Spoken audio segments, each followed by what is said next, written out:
This is a quick unboxing of the IPC4K21 12 megapixel camera by Avalonix. So in the box, when you open it, you'll find this camera tucked away inside into the box, along with a junction box that it comes with, and a bag with all these accessories, and this Allen key will be on the bottom of the box right there. You need this Allen key to unlock the bracket on the back of the camera, and I'll show you why. So when handling the camera, please make sure you do not use any sort of drills to screw in any of these aluminum screws that are on the camera, or to change them in any way, because you'll strip the head and we can't replace the screws. You'll just have to then modify the camera yourself. So inside the box is also a mounting plate that helps you mount the junction box that comes along with it. Now, this junction box is made to go, when you get the camera out of the box, you'll notice that there is a big lip on the bottom. If you were to keep the camera this way and try to put the junction box on, notice that junction box has a lip too. If you try to put it in, it's not going to fit together, okay? There's no way to do that. The only way to do that is to turn the junction box around so these three grommets are facing on the top, and the conduit inlet is also facing on the top, and then you basically put these in together and they sit flush. Well, you're going to say to me, well, I can't use that because I don't want to run my conduit from the top. I want to run my conduit from the bottom. That's usually the way you do that, because you want water to drip off your conduit and not sit on top. If you had your conduit coming from the top, then water will seep in eventually if you don't have good weatherproofing, and even if you did over time, it'll deteriorate. So what you need to do is unlock this set screw right there.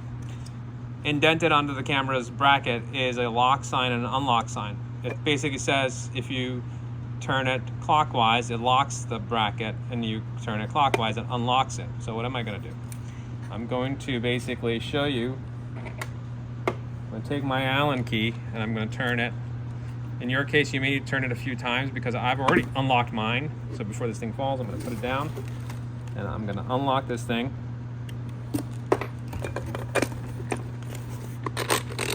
And I just turned it.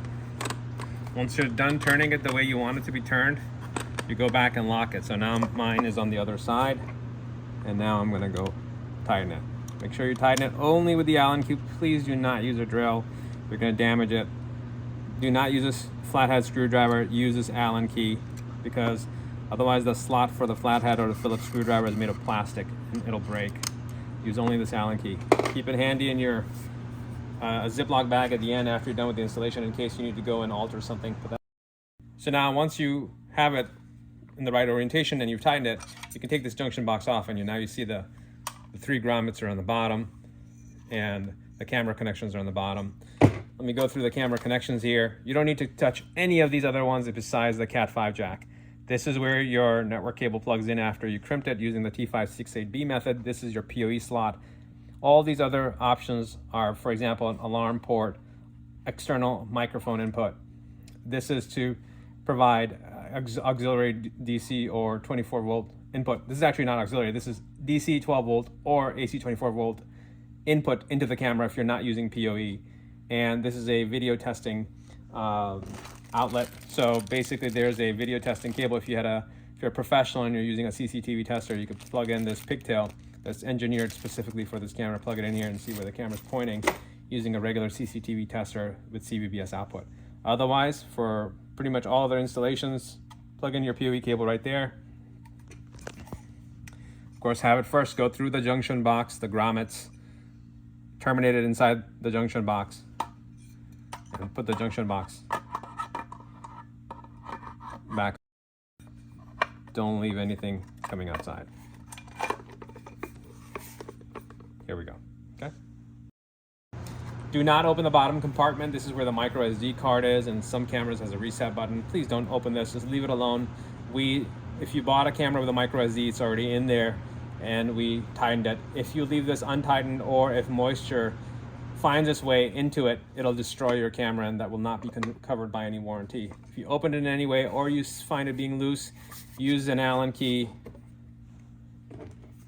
or manual screwdriver with the correct bit to tighten them all the way through to make sure there's no moisture going into it.